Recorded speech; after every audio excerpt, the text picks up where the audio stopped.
Oi pessoal, tudo bem com vocês? Sejam bem-vindos a mais uma videoaula aqui no canal Gospel Tech 316. Eu sou Alessandro Moraes e hoje nós estaremos dando continuidade aí no estudo da carta de Paulo aos Gálatas. Hoje é a nossa terceira videoaula a respeito desse ensino e é um ensino onde o principal objetivo de Paulo, como nós vimos aí na aula passada, é nos ensinar que somente a graça de Cristo nos basta, né? O que é isso? Quer dizer que para nós sermos salvos é somente a graça de Cristo, é nós crermos em Jesus Cristo como sendo o nosso único e suficiente Salvador. É nós crermos que Ele, lá naquela cruz do Calvário, quando Ele foi dependurado na cruz e seu sangue pingou até sua última gota, ali Ele pagou toda a nossa dívida, pagou todos os nossos pecados. E através desse sangue maravilhoso, através desse ato de sacrifício de Jesus, hoje a graça dele é quem nos salva. Então eu não preciso de acreditar em Jesus Cristo e mais fazer mais alguma coisa, né? Então Paulo vem ensinar o seguinte: é somente Cristo. E por que Paulo escreveu essa carta? Porque naquela época os judaizantes cristãos eles queriam que os gálatas, além de crerem em Jesus Cristo, ainda fizessem a circuncisão, eles tinham que seguir a Torá, que são aquelas 10 leis de Moisés, principalmente as 10 leis, né? Então os judaizantes estavam ensinando ao povo de Gálatas ao contrário do que Paulo ensinou. E aí Paulo teve que escrever essa carta, e essa carta serve inclusive para todos nós hoje. Porque hoje em dia, às vezes, tem certas igrejas e certas doutrinas que somente a graça de Cristo não basta. Você tem que acreditar em Cristo e fazer muitas outras coisas para você ser salvo, né? E não é isso que Paulo nos ensina, tá? Bom, queria comentar um pouquinho também sobre esse acontecimento que está movendo o mundo inteiro, né? Está sendo chamativo para o mundo inteiro, que desde sábado, dia 7/10, hoje estou gravando essa aula numa segunda-feira, dia 9 de outubro de 2023, mas desde sábado, dia 7 de outubro, começou os ataques, né, dos grupos terroristas a Israel. Então, no dia 7 começou o grupo do Hamas, que fica ali na faixa de Gaza, né, que governa aquela faixa de Gaza. Lançaram milhares, na verdade, de mísseis, né? Entraram por terra, mataram pessoas civis inocentes, levaram como refém, capturaram, enfim. Atos aí de muita brutalidade.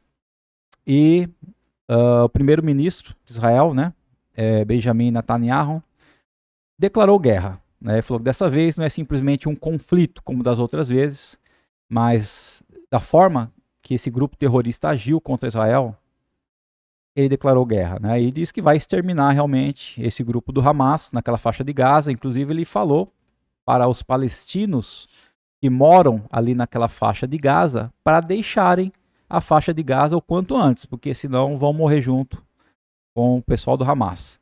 E acho que ontem à noite, se não me engano, porque o Hamas ele começou a atacar Israel pelo sul, porque a faixa de Gaza está ali no sul. E no norte de Israel tem ali o Líbano, tem a divisão com o Líbano, e no Líbano quem governa ali é outro grupo, que é o Hezbollah. E ontem à noite, então, o pessoal do Hezbollah, né, esse grupo terrorista, começou a atacar Israel também pelo norte. Então Israel está sendo atacado tanto pelo sul como pelo norte. Mas isso vai acabar, né, com toda certeza, na vitória de Israel.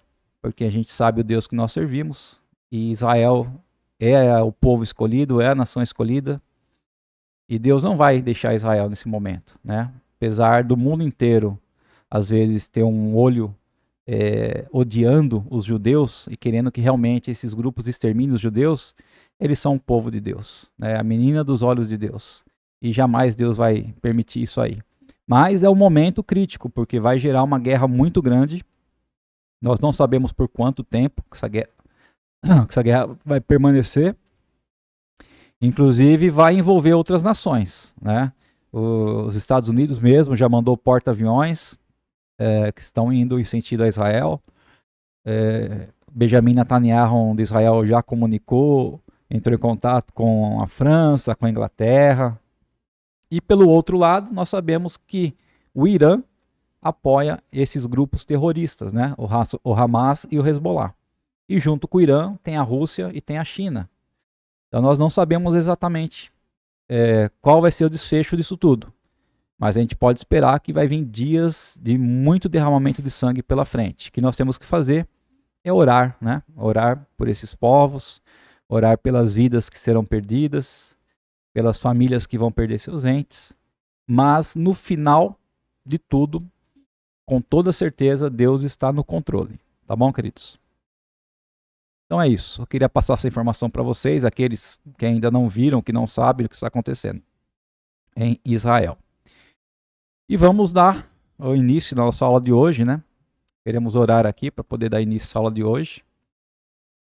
Querido Deus e amado Pai, muito obrigado, Senhor, por mais esse momento na Tua presença, ó Deus, por mais esse tempo que o Senhor está me concedendo às pessoas que estão vendo, ouvindo essa aula.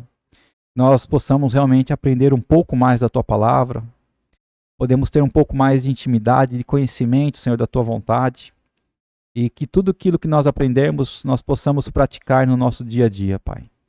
Possamos amar a Ti sobre todas as coisas e amar os nossos irmãos, Senhor, como a nós mesmos. E que possamos ser exemplo, Pai, aqui nessa terra.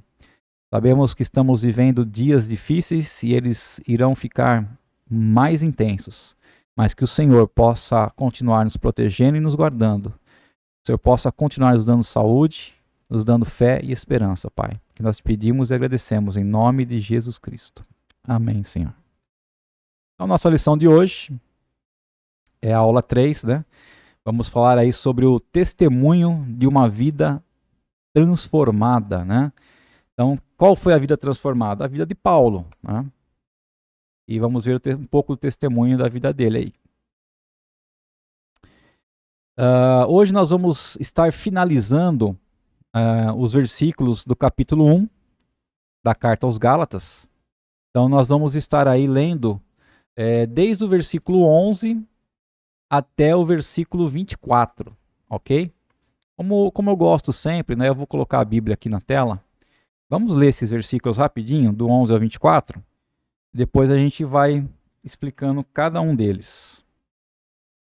Então, Gálatas 1, a partir do versículo 11, diz o seguinte: Irmãos, quero que saibam que o evangelho por mim anunciado não é de origem humana.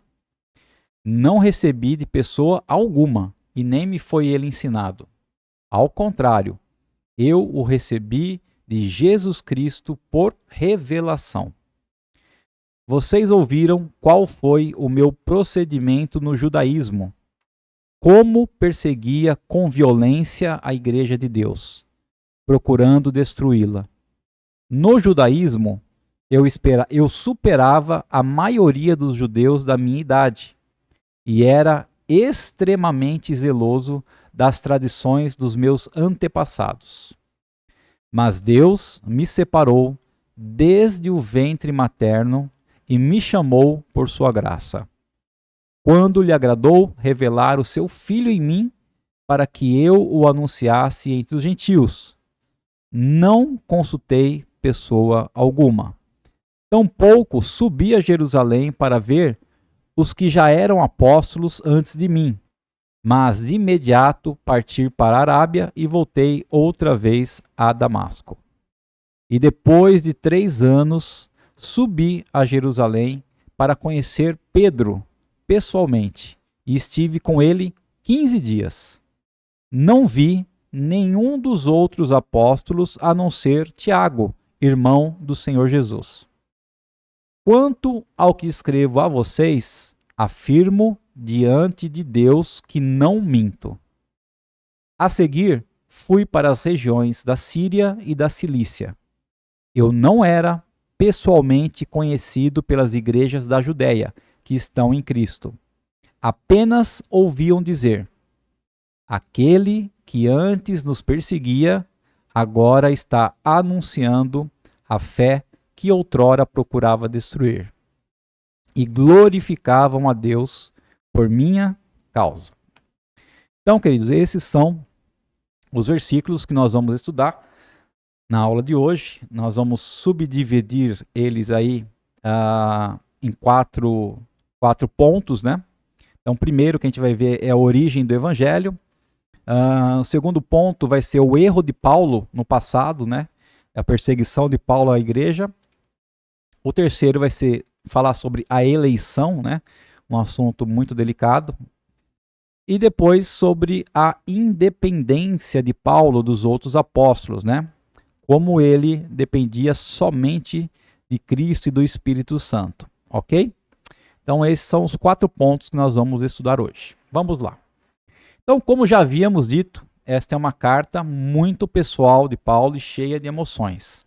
Então, no texto, né, acima, Paulo fala da origem do seu evangelho, do seu erro no passado, de sua eleição e da sua independência.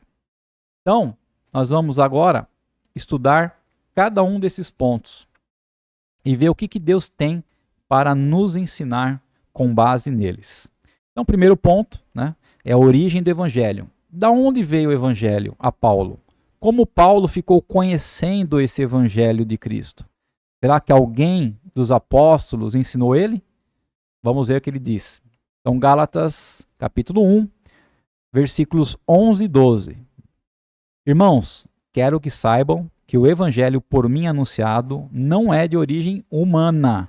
Né? Então, Paulo deixou bem claro aqui já que nenhum homem ensinou para ele. Não o recebi de pessoa alguma e nem me foi ele ensinado.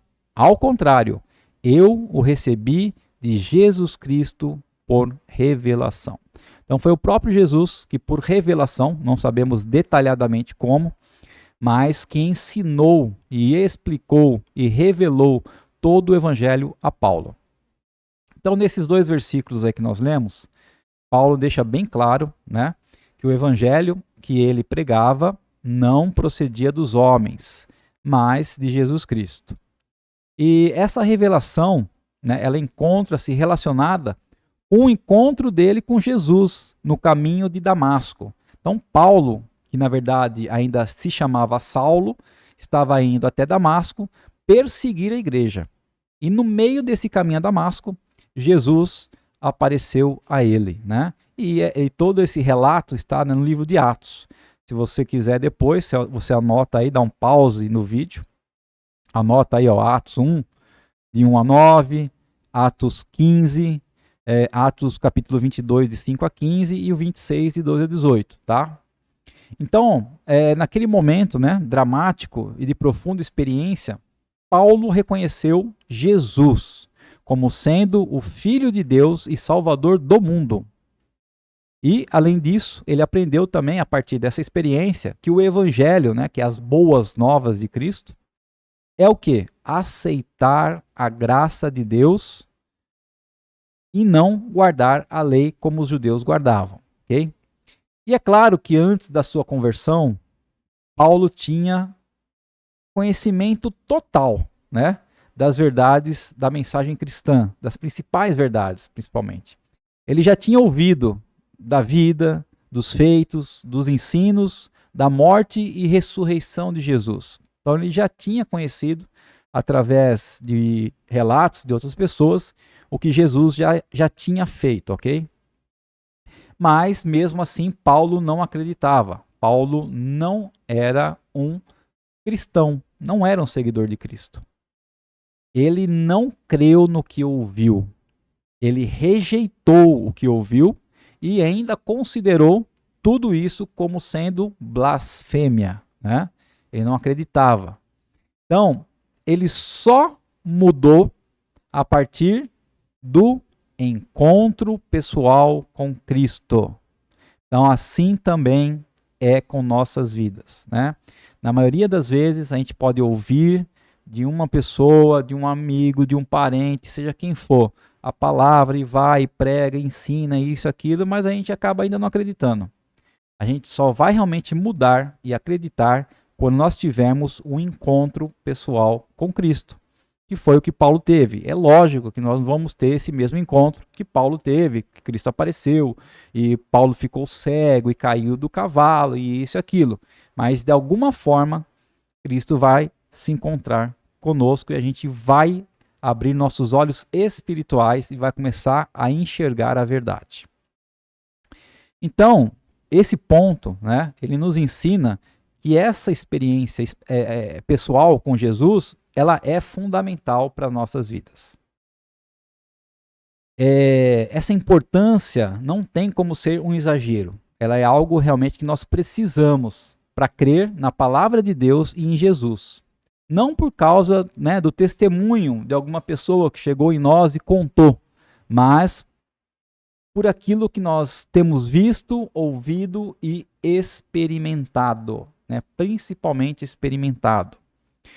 1 de João, capítulo 1, versículo 1, diz o seguinte: o que era desde o princípio, o que ouvimos, o que vimos com os nossos olhos, o que contemplamos e as nossas mãos apalparam. Isto proclamamos a respeito da palavra da vida. Então você vê que os apóstolos, né, eles tiveram uma vida com Cristo. Eles acompanhavam Jesus. Eles viviam o que Cristo vivia. Então eles viam, ouviam, apalpavam. E por causa de toda essa experiência que os apóstolos tiveram com Jesus, é que eles deram continuidade, né, no ensinamento do Evangelho. E assim também tem que ser conosco. Bom, então esse foi o primeiro ponto. Qual foi a origem do Evangelho que Paulo pregava? A origem não foi de homem, mas foi de Cristo, por revelação. Segundo ponto, o erro de Paulo no passado, né? Quando Paulo era Saulo, quando Paulo não era cristão ainda. Então está nos versículos 13 e 14, que dizem assim: vocês ouviram qual foi o meu procedimento no judaísmo, como perseguia com violência a igreja de Deus, procurando destruí-la. No judaísmo, eu superava a maioria dos judeus da minha idade e era extremamente zeloso das tradições dos meus antepassados. Então, ele conhecia a Torá, e seguia a Torá e procurava, né, seguir todos aqueles mandamentos dela. Então, Paulo foi sim uma pessoa muito religiosa, exemplar, né? E em nome dessa religião do judaísmo, em nome de Deus, ele perseguiu, ele maltratou, ele matou muitas pessoas. E Paulo pensava que ao fazer tudo isso, ele estava prestando um bom serviço a Deus, ele acreditava nisso. Então nós também, né? Quantas vezes nós erramos pensando que estamos fazendo aquilo que é certo, aquilo que é correto. E podemos usar até Deus e a palavra de Deus como armas contra outras pessoas. Temos que pensar nisso, né? Quantas vezes nós também erramos em ser religiosos. E isso não é correto, ok? Quantos crimes, quantas mortes, quanta maldade tem sido feita por causa da religião. As tradições religiosas, e elas separam, na verdade, né? Muitas alimentam o ódio, a disputa, a guerra, como está acontecendo, né? Lá em Israel. Isso aí é uma disputa religiosa, né? Mas Deus, em Jesus Cristo, ele faz o quê? O oposto, né? Em vez de ele lançar ódio sobre as pessoas, separação, ele lança amor, lança graça, lança perdão, lança comunhão. Quando nós andamos e agimos conforme a nossa religião, nós muitas vezes nos distanciamos de Jesus e também de outras pessoas, né? Quando nós andamos e agimos de acordo com Deus, aí sim, de acordo com a palavra, aí o oposto se verifica. Bom, então estou dizendo que quando nós andamos de acordo com a religião, a gente se distancia. E de acordo com Deus se aproxima. Mas religião não é Deus? Né? Então nós temos que tomar muito cuidado com isso. Nós temos que ver se aquilo que nós estamos seguindo como religião é aquilo que verdadeiramente diz na palavra de Deus, ok? Então nós temos que estar sempre atentos, se o que nós estamos aprendendo é realmente a palavra de Deus ou não, ou se é a palavra e mais alguma coisa, que esse que é o grande perigo, né? A pessoa querer ensinar a palavra e mais alguma coisa. Então nós temos que tomar muito cuidado com as religiosidades que existem no mundo. Bom, então o erro de Paulo foi esse, né? No passado, perseguir e matar e tentar destruir a igreja de Jesus. E agora Paulo vai falar no versículo 15 sobre a sua eleição, né? Mas Deus me separou desde o ventre materno e me chamou por sua graça, quando lhe agradou. Essa doutrina da eleição, né, como diz aqui, é uma das mais complexas de toda a Bíblia, tá? Então, nesse momento, eu não vou entrar em maiores detalhes sobre a doutrina da eleição, até porque muitas pessoas creem de uma forma, outras creem de outra, tá? E é um assunto que vai render muito tempo se eu quiser aqui explicar isso aí. E eu tenho, né, a minha fé, a minha percepção sobre a eleição e outras pessoas também. Então, acho que não é o momento de a gente discutir, mas Paulo acreditava nisso, tá? Que Deus tinha eleito ele desde o ventre da sua mãe. Deus já tinha separado ele para ser quem ele deveria ser desde o ventre da mãe. O que eu creio sobre eleição, rapidamente, é o seguinte: se a gente for imaginar, Deus não vive no mesmo espaço de tempo que a gente vive, tá? Deus já conhece o futuro. Deus sabe o que vai acontecer daqui um dia, daqui um mês, um ano, 10 anos, seja quanto for. Então Deus tem a presciência do que nós iríamos fazer. Então nós não somos marionetes na mão de Deus, para Deus ficar controlando cada decisão e cada movimento nosso. Eu não creio nisso, né? Eu creio que nós somos pessoas livres para ter fé, para aceitar, para acreditar e fazer aquilo que nós queremos. Então Deus, na sua pré-consciência, já sabendo o que iria ser de nós no futuro, aí ele elege cada um, né, conforme a vontade dele, tá?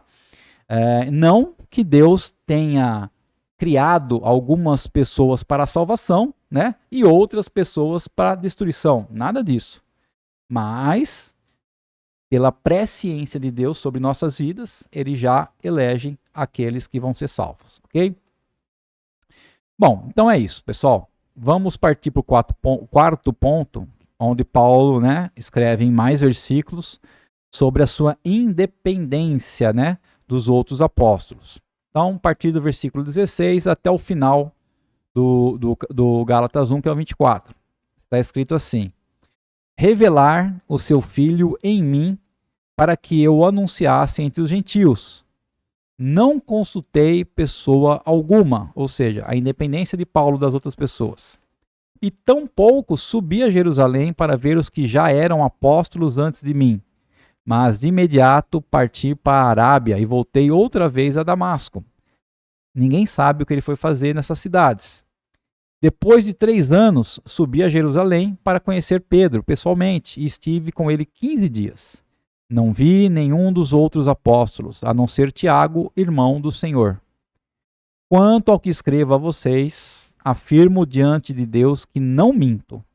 E a seguir, fui para as regiões da Síria e da Cilícia. Eu não era pessoalmente conhecido pelas igrejas da Judéia que estão em Cristo. Apenas ouviam dizer: aquele que antes nos perseguia, agora está anunciando a fé que outrora procurava destruir. E glorificavam a Deus por minha causa, ou seja, pela transformação da vida de Saulo em Paulo. Um homem que antes era perseguidor da igreja, agora estava pregando as boas novas, o Evangelho de Cristo. Então, muitas vezes é impressionante, né? Como nós somos vigiados, tentam nos domar, né? Nos pressionar, e como se fossem animais domésticos, vivendo debaixo de um cabresto, ali, de uma opressão, né? Então, os judaizantes, eles queriam também o quê? Que Paulo, né? Debaixo das rédeas dos apóstolos ali, queriam que ele ficasse preso ao que eles mandavam ele fazer. Mas Paulo, ele era semelhante a outras pessoas, como João Batista, como Jesus, né? Era um homem livre, era dependente somente de Deus, do Pai e do Espírito Santo. Então Paulo não dependia de outros homens, somente de Deus e do Espírito Santo. Jesus, por exemplo, não se intimidou, né? Quando os líderes religiosos foram interrogar ele e perguntava com qual autoridade, né, Jesus estava operando aqueles milagres todos. E João Batista também, quando foram interrogar ele, por que ele estava batizando as pessoas, né? Então, tanto João Batista como Jesus não dependiam de homens e Paulo também não. E essa parte de estar as pessoas muitas vezes nos vigiando, querendo nos domar, isso tem muito a ver com o que ainda vai acontecer, né? O que, vamos dizer assim, o mundo quer, os dominantes do mundo, né, os líderes, os maiores líderes aí das nações, eles querem ter o controle total sobre a população, quer ter o controle total sobre nossas vidas, né? Então, cada vez mais vão surgir artefatos, tecnologias e assim por diante que vão nos deixar mais presos ao sistema. E o sistema vai querer nos controlar, tá?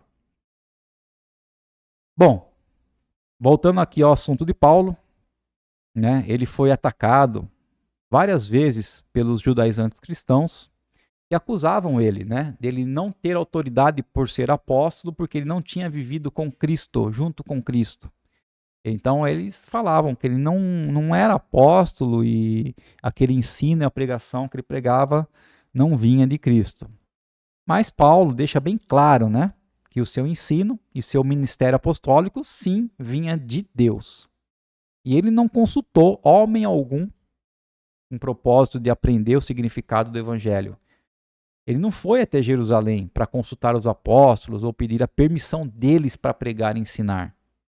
Depois que ele teve encontro com Cristo e Cristo, através da revelação, ensinou o evangelho para ele, ele foi para onde? O texto nos diz que ele foi para a Arábia e depois voltou para Damasco.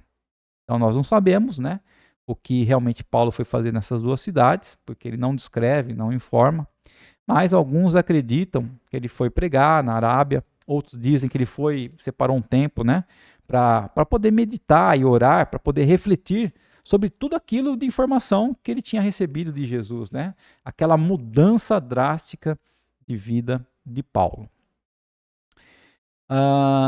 Então, sobre essas coisas, né? Nós temos aí alguns dados que pode afirmar isso.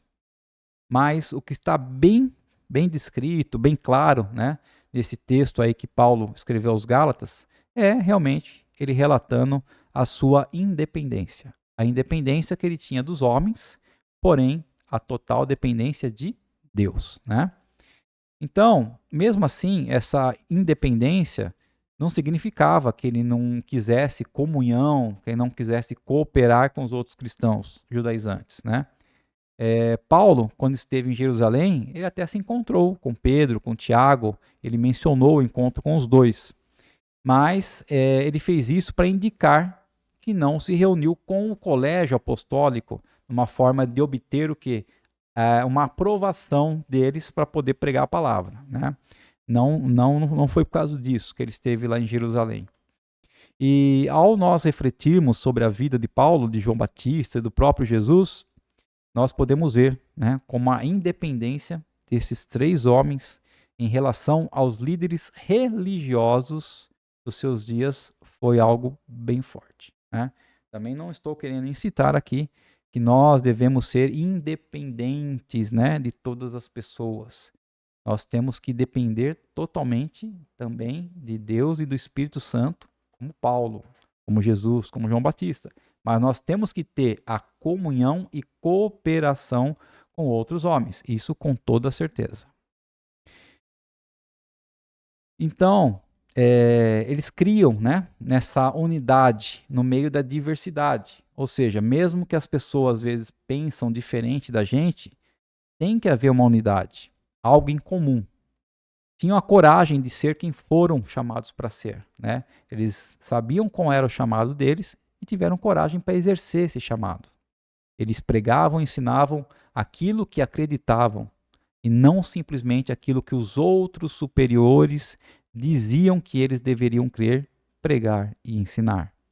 Então, a questão que se coloca aqui nesse momento é se nós estamos apenas repetindo o que os outros dizem ou disseram, ou se nós estamos passando aquilo que se encontra, não necessariamente num papel, mas aonde?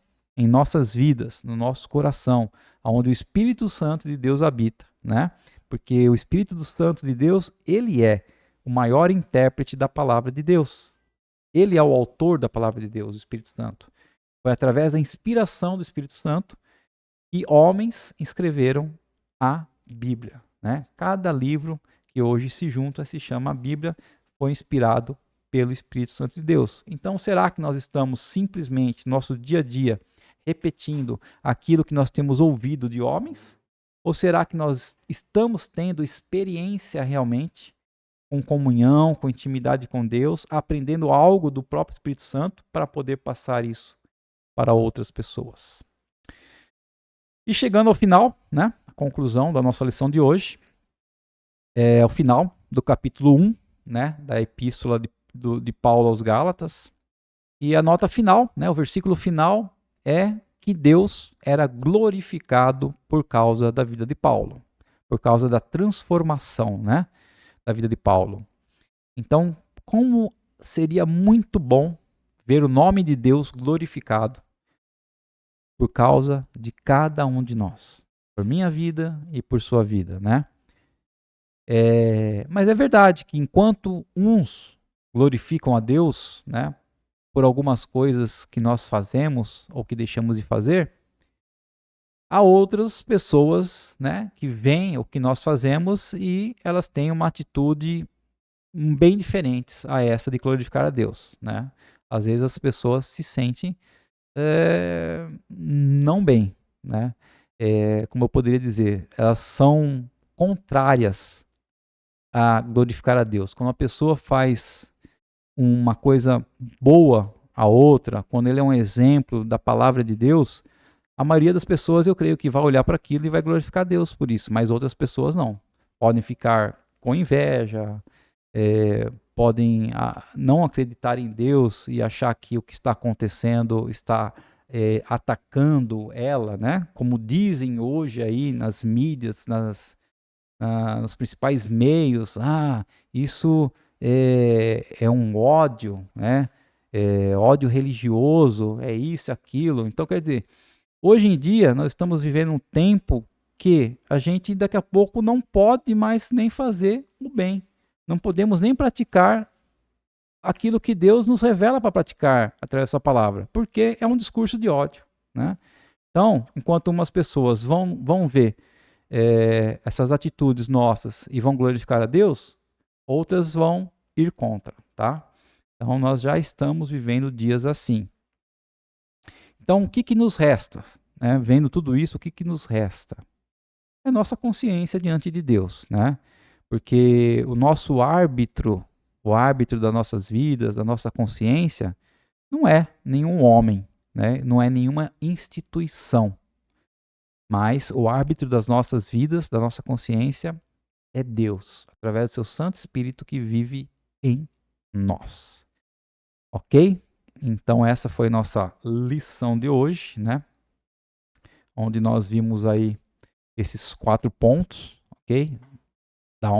Qual foi a origem, né, do evangelho que Paulo recebeu e que ele pregava, o erro de Paulo no passado, enquanto ele não era cristão, a sua eleição, o seu chamado, né, para poder pregar principalmente aos gentios, e a independência que Paulo tinha dos homens, mas tinha total dependência de Deus, tá?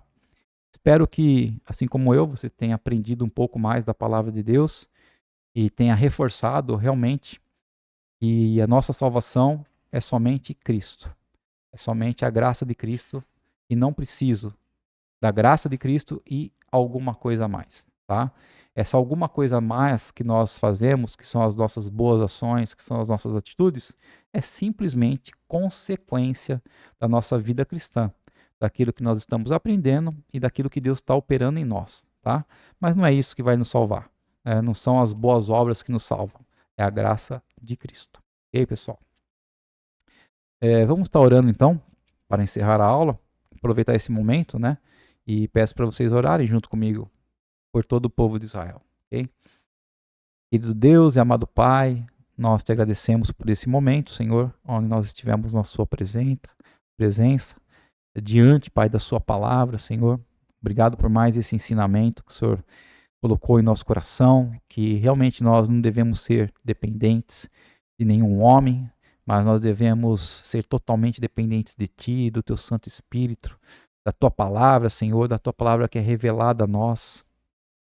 Obrigado, Senhor, porque nós aprendemos que, apesar do nosso passado, Senhor, pode ter sido o pior passado possível. Quando o Senhor nos elege, quando o Senhor nos chama, Pai, no momento certo, o Senhor nos transforma e o Senhor nos usa, Senhor, e nos usa para a honra e glória do Teu santo e poderoso nome, meu Deus. Que o Senhor possa continuar abençoando nossas vidas, ó Pai, que o Teu Santo Espírito continue falando aos nossos ouvidos, nos dando direção, Senhor. O Senhor continue enviando os Teus anjos para acampar ao nosso redor, ó Pai.